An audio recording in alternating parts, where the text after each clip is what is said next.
कल मैं चेन्नई में थी और आज देखिए उत्तराखंड में हूँ। और चेन्नई में अपने बेटे को एग्ज़ाम दिलाने गई थी। आज महाराज जी के कार्यक्रम के बना हुआ है उत्तराखंड में, तो उसके लिए यहाँ आई हूँ। गंगोत्री जाना था मुझे, लेकिन यहाँ जब पहुँचे तो यहाँ का वातावरण जो था उसने मुझे एक चीज़ को जो हम जानते हैं उसका पुनः एहसास कराया कि देश विविधताओं वाला देश तो है ही, लेकिन इसकी प्राकृतिक विविधता भी अनोखी है। जहाँ चेन्नई में इतनी गर्मी उमस थी, तो यहाँ आने पर जब हम गंगोत्री के रास्ते सवेरे जब मैं उठी तो मैंने देखा कितना कठिन जीवन है। छोटे छोटे बच्चे जब स्कूल जाने लगे तो सामने की तरफ से कोई गाँव होगा निश्चित रूप से, और बच्चे जब वहाँ से आ रहे थे इस नदी की बात करने के लिए पता नहीं क्या बोलते लगे, महिला के टीचर से क्या कहते हैं, उन्होंने बताया कि हम गंडोली कहते हैं।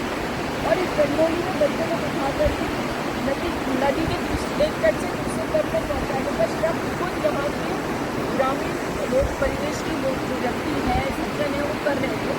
दो आदमी इधर से खींचते, दो आदमी इधर से, यानी यहाँ पुल नहीं है, ना मानव निर्मित पुल है, ना ही कोई किसी प्रकार की और व्यवस्था है।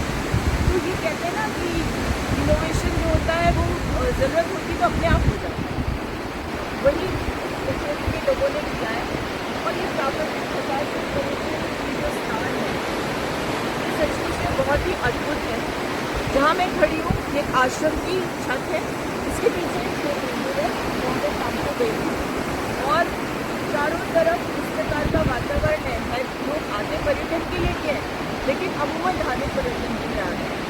और इस पूरे राज्य में हमने एक चीज़ देखी, चाहे देवीपाल हो, चाहे ये भागीरथी हो, ये भागीरथी आगे जाकर एक संगम आएगा जहाँ पर गंगा मैया मिल जाएगी, क्योंकि भागीरथ जी तो गंगा मैया को लेकर आए। तो ये सारी चीज़ें देखने के बाद ऐसा लगता है कि हर व्यक्ति किसी न किसी जीवन के किसी दौर में कम से कम आध्यात्मिक तौर पर अपनी विवेचना के लिए, अपनी आत्मिक शुद्धि के लिए, अपनी आत्मा की तृप्ति के लिए ऐसे स्थानों पर आकर के और उन चीज़ों का अनुभव करना चाहिए।